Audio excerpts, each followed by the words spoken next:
Hey there, sports fans. It's your buddy Choppadong here, and this is MLB Made Easy, a super simple approach to trimming down the fat of a player pool and building quality DFS lineups with about 3 key methods. And I'm going to join up with the optimizer here at the end and show you how to turn those into high ownership lineups that should do well in cash games because, in that ownership, we don't worry about ownership in cash games. You do in tournaments, you want to fade some of it, you want to take some leverage, build a little bit suboptimally so you're not competing with all of those guys at the top when the chalk goes off. If that concept is foreign to you, you might consider coaching at dfsarmy.com because we can talk about all that stuff and make sure you're on the same page, more time than we have to talk right now. But if that concept is not foreign to you, then you kind of know where I'm going with this.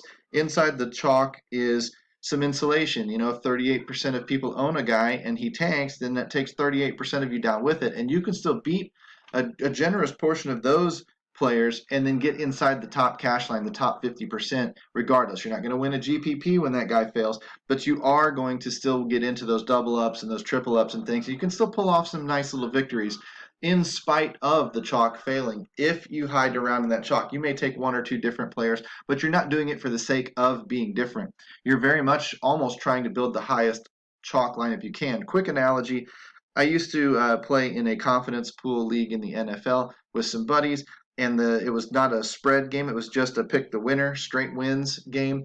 And these guys would pick upsets, and they would pick crazy stuff. They'd gamble, and they'd try to make up ground on the leaderboard.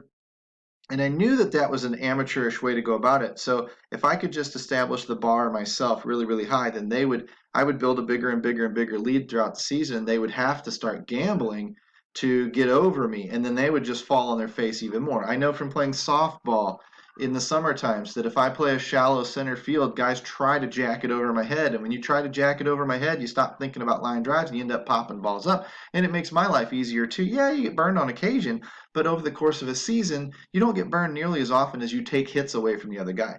In this fantasy football league, I ran away with the league 3 years in a row, and they kicked me out of the league because all I was doing was using Vegas's numbers and saying if Vegas has a bigger spread, 10, 12, 14 points on this team, then I should put a lot of confidence points on that team to win the game.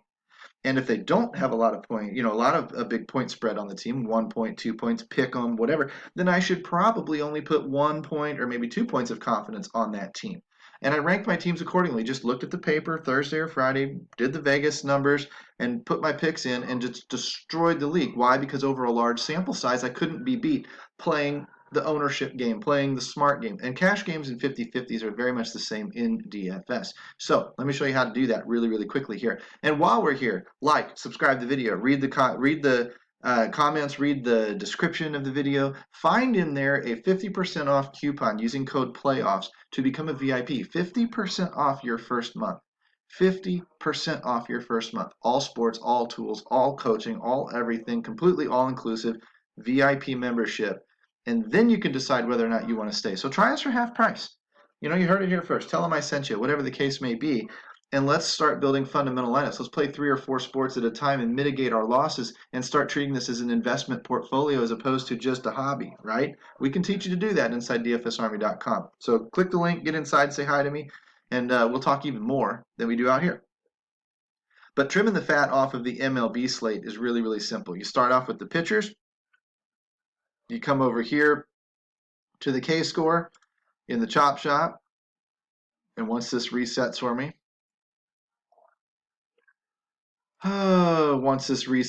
let's try this again. Dang it.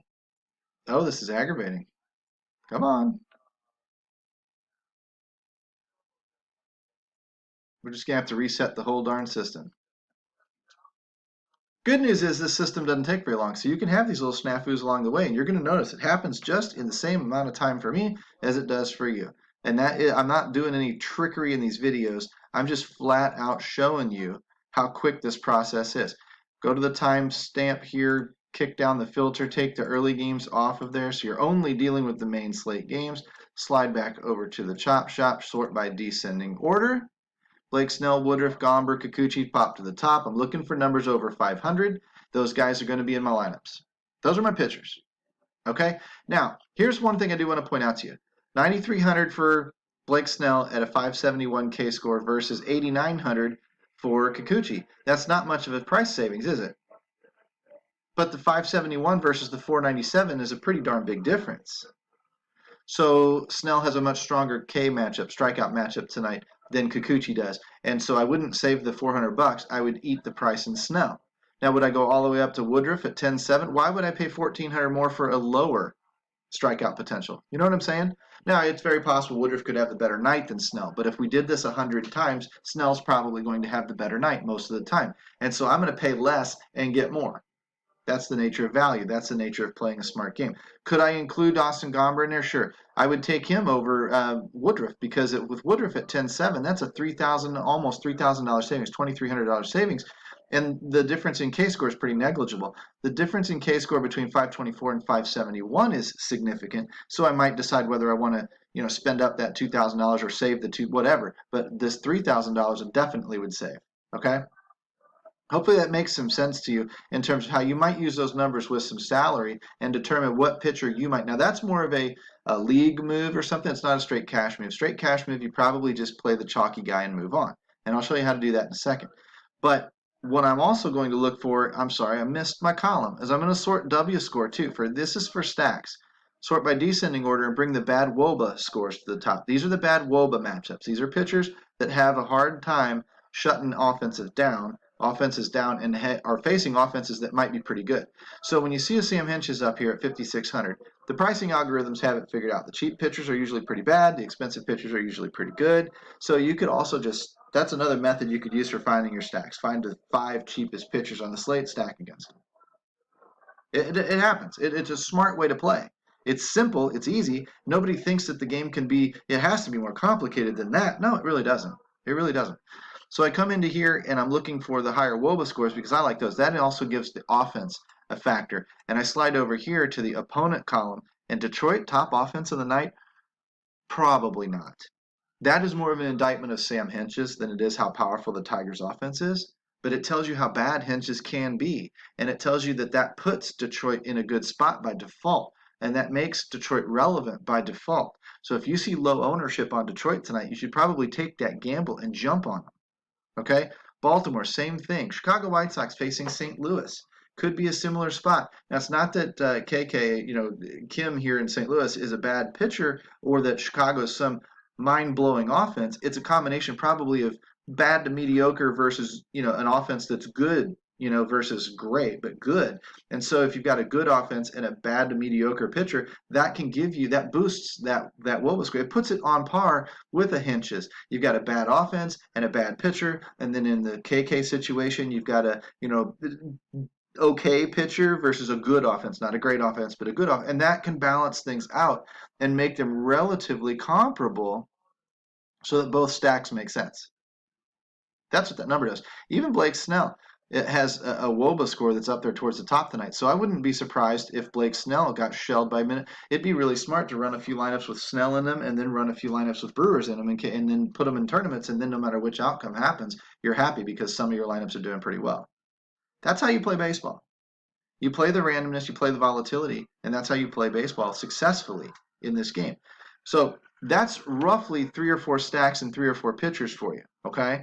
Now we're going to find those hot hitters, and then we'll dive into the optimizer and show you how quickly we can go through that as well. Take the time down here, and of course, get rid of those early guys again. Oops, put that guy back, take that guy off. Now we're dealing with the main slate. I leave the blanks in there. But I come over to the WOBA numbers, the trends. I love trends. And since we don't have a greater than on here, we just use a custom filter. Use the drop down menu. You can use greater than or equal to. If you do that, put in a 400. That's usually what we sort to anyway. In the ISO number, come down here, do the same thing, custom filter, greater than or equal to, in this case 200 instead of the 199 I talk about. See, again, the number isn't important. It's just understanding what you're trying to get to. And now you don't even have 20 names on the slate tonight. If you wanted to expand that list, you could come down here and you could reorder this down to, say, 300. Right? But 300 is a pretty crappy WOBA, but now all of a sudden you've got more players to choose from. It's not going to be a great slate. Number one, it's a small slate. Number two, it's just not a great slate for offenses. Okay? And that brings Detroit into the fold even more. But if I keep this up here, say, somewhere around 380, it's going to be a little bit bigger than it was. You know, and I could expand the ISO down to 190 or 180 or something like that, and it could get that list about where I want it. I'm not going to get it down here to 20 to 40 names like I usually do. It's going to be stuck at about 15 names today. It's just the way the slate is going to be. But these are your hot hitters for today. Take the team, sort them in alphabetical order. 2 Baltimores, 2 Chicagos, a Cleveland, 2 Colorados, a Milwaukee, 4 Minnesotas, 4 Oaklands, 3 San Diegos.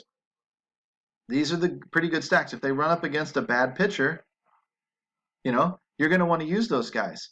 A lot of people won't use them, and they're still hitting hot. If they're hitting hot, they can destroy any pitcher, any bullpen on any given night. That's what you're trying to time. That's what you're trying to pull off here. Okay, you can stick with the better matchups and play some colder offenses with only 1 or 2 hot hitters in them, or you can chase the hot offenses. This is all up to you. This is your deal. This is your game, your sport, your money, your everything. I'm just showing you ways that make logical sense. Whatever appeals to you the most, do it. Try it for a few weeks and then reevaluate. Okay? It doesn't have to be rocket science. Like I said, we didn't dive into anything super fancy. We're talking about WOBA. Hopefully you know what that is. We're talking about ISO. Hopefully you know what that is. Hopefully you know the elite markers are 400 for WOBA, 200 for ISO. But that's about all you got to know. You can do that through a Google search or go to Fangraphs and pay attention over there, right? Not a big deal. But now that I've got players identified, pitchers identified, stacks identified, I move over here to the domination station, and I want to build some chalky lineups for a cash game. So I select the main slate, and I'm going to build based off of ownership the best I can. Okay, I'm going to start by building, say, 50 lineups. Optimal mode is fine, maybe a couple of unique players. Honestly, maybe even a little bit of randomness just to shuffle it up a smidge, right? Nothing fancy. I don't even mind allowing a couple of hitters against my pitcher. Doesn't bother me in the least. It bothers everybody else. It doesn't bother me in the least. Baseball is a very volatile game. But what I'm going to do is I'm going to uncheck these players, and I'm going to sort by projected ownership. Bring the chalky players to the top. Okay? And these guys are going to be the ones that make my team. I'm going to cut all the low-owned guys out of there because they don't matter for cash games, typically. They're not going to do a lot of damage if they go off because not very many people are going to have them. I'm going to check back the top 3, 4, 5 pitchers or so, right? Anyone can, I don't even need, see 18 down to 4%. Kikuchi, if he has a night, just a lights out night, is not going to destroy the slate for a cash game. He can win a tournament for you. So you might want to include him there. But he's not going to destroy your cash lineup. There's plenty of ways to get to the cash line without Kikuchi in it tonight. So don't sweat it. Maybe a couple of catchers because they're a little bit chalky and one of them's cheap. Come down here. I'm looking for break points. Like, okay, here. So I'll probably take Miggy. And I'll make sure there's a couple of 2,800 and 2,500. That's pretty cheap. That's good. I don't need much else because if I'm building by ownership, the ownership isn't going to be outside of those 4 or 5 guys. Come down here. Maybe the break point's here. Maybe it's down here. So maybe, and I know Edmund's a pretty decent cash game guy usually, so I don't mind dropping the marker all the way down to here, right? If you like Cronenworth, include him. It's not going to probably pull into a good lineup. In terms of ownership, it may in terms of projected points, but same diff here. These guys are all going to get owned, okay? Jose Ramirez is the type that can hurt you in cash because he boosts 36% of the lineups. You might want to own him. If he tanks, you can still get around those 36 lineups, even if you're inside him, using him as a player, you can still get around them in a lot of cases if you're, using some different players in some other areas. But I'm not thinking about being different. 17% ownership probably would include these guys. Outfield usually gets included with some depth. But we're going to end up going down here and figuring out where some of these guys are going. So 10%ish or whatever. Okay, now I'm going to click optimize and I'm going to let it run these lineups. Once it runs these lineups, I'm going to see what the highest ownership number is I can build for. And the way I do that is before I even look at those lineups, I sort fantasy points by percent ownership. And that 245 changes to a 250. I got a 255 earlier today. This number is going to change. This number is going to change throughout the day. But now there's a decent cash lineup. There's a decent cash lineup. There's a decent cash lineup. Because these are all being used high ownership plays. And you might not want this one. You may want to switch and try, oh, I like these players better, or I like these players better. Fine. As long as you're within a decent range of this 250 mark, you're in good shape. This is all you have to do, folks.